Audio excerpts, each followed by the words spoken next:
I advised a student of mine this week to do the Traumerei, to do just the right hand all the way through. One must know, though, that when you do that, you'll have some breakups of the melody, because the alto will help facilitate the legato. But I'm still going to recommend that we, for fingering alone, behind tempo. Watch the fingering.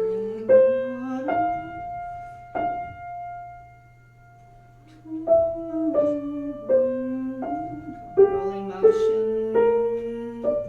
Maybe sequence down. Rotation. And float your arm. 2 and tie. 2, 3, 1, and stand still.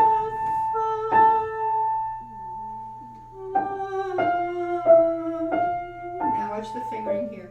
5, 4-5, slide, 5, 5, switch to 4, 5, now 3, 4. And immediately go to 5, because you have to open up into this octave. And that has to be held through to there. 2 and tie and float.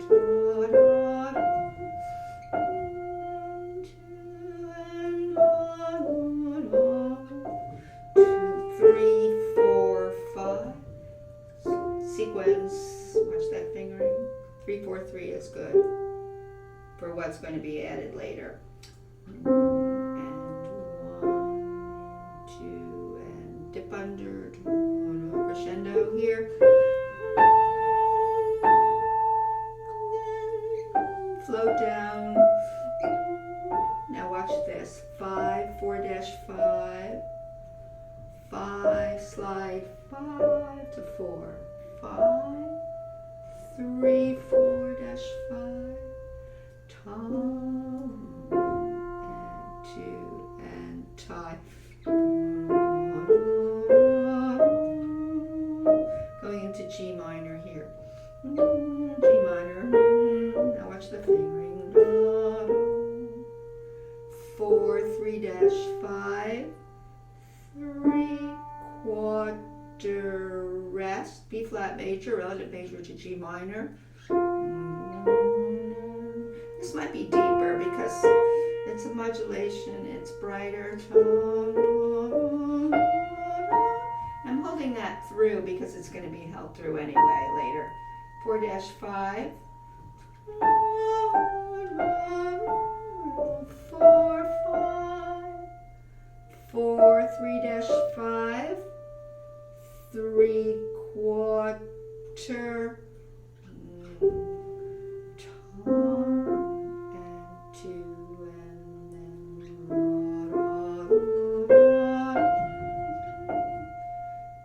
float to there.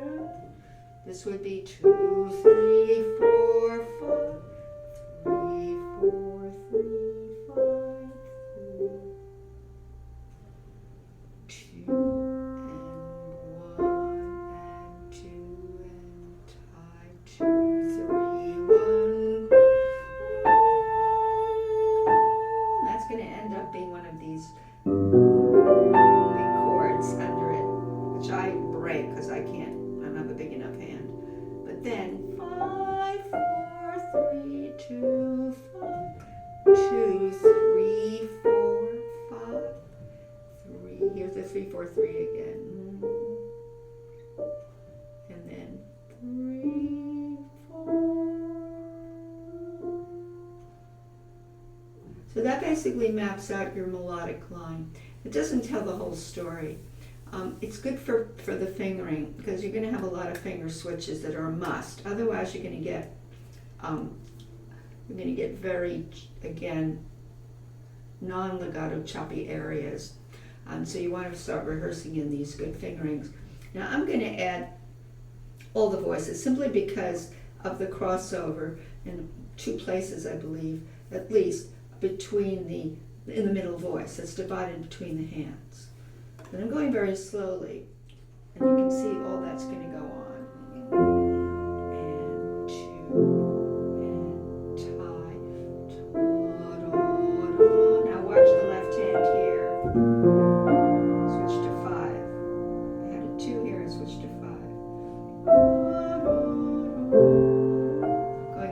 slowly.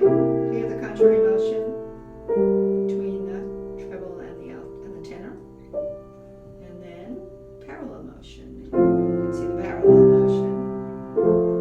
Here's a little rotation. It comes back down. Now this is where you have a rest. So be careful of that rest in the tenor range. Then you have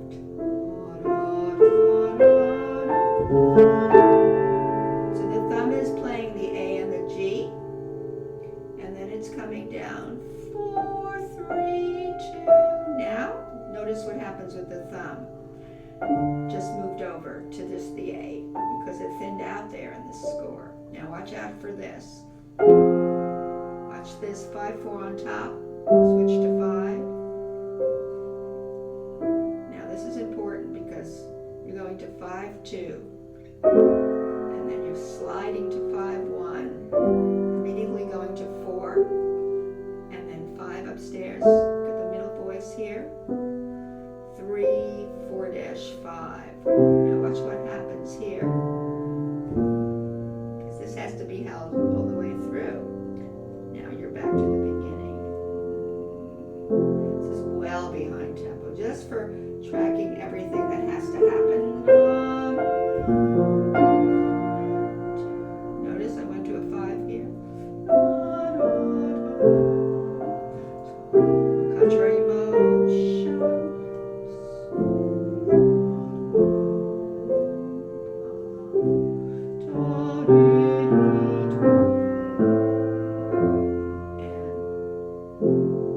Has to be very soft, that chord.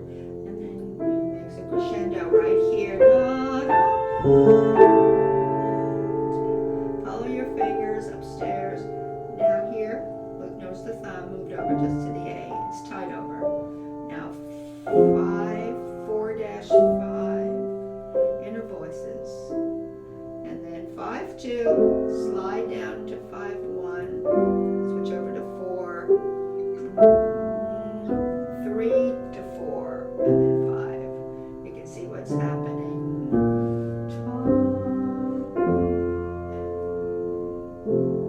Well behind tempo, and slow tempo, practice tempo. We're going into G minor by way of the G minor dominant. Here's the dominant of G minor. Here's the resolution of G minor. So dip down. Watch out to dip down whenever you have these resolutions. Now here, be careful. We have this inner counterpoint here. Here the counterpoint. Now here the hands are crossing over. You can watch me here. Say that. This is a dissonance. That's a dissonance. And then off. All those places are so important how you're going to do your holding now notes. Hold the F down. We're going to the dominant of D minor here. Now here's the dominant 7. Resolve it down. Always watch those resolutions in phrases. Here we go. Hear this inner voice. It's a little counterpoint. Here it comes again. Here we go. Hear it. And then we have this. And then we have this. Notice the A is still held down on 5 here. That's very important. Now this is the primary dominant of F major. Look at the finger switches.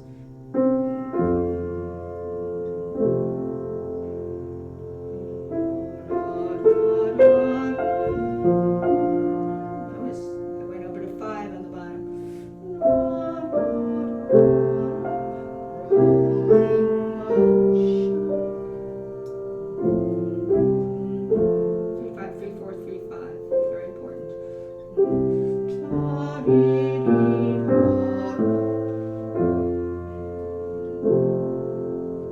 Comes.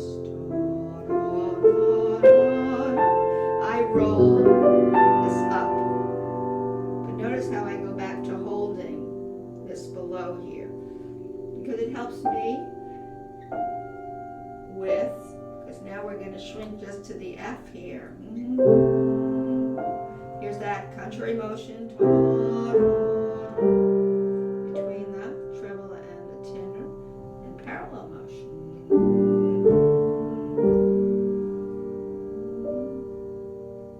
Because that's a quarter now, so you have to hold that thumb there.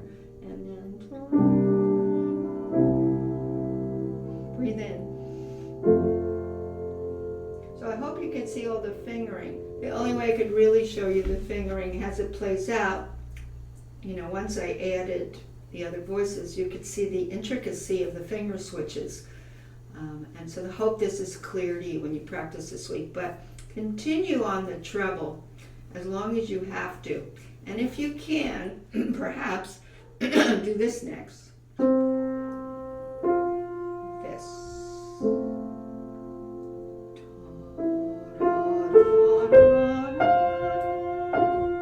So you're really doing two voices, but you won't always be doing two voices because they cross over at one point. This is the next step, though. Rotation. And really float your arm.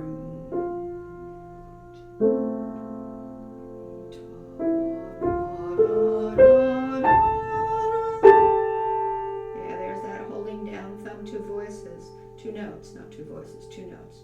Now it thins out. You have to learn how to do that. Inner voice. 5-2, 5-1, 4, and 3, 4, and then. Okay, so that's basically what you're going to be doing. When you get to that second part, that's going to be harder to do because, as I showed you, a voice crosses over, so you'll only hear part of the story. Actually happens in measure, let's see, 12, crossover, does it cross over here, and measure 16, you have crossover, one line crossing over. So if you only do this hand, you grab these parts, you're not really completing the story. But the first half pretty much works for you. After you do all of that, you're going to, probably a good idea is to do this. Finally, get to the bass.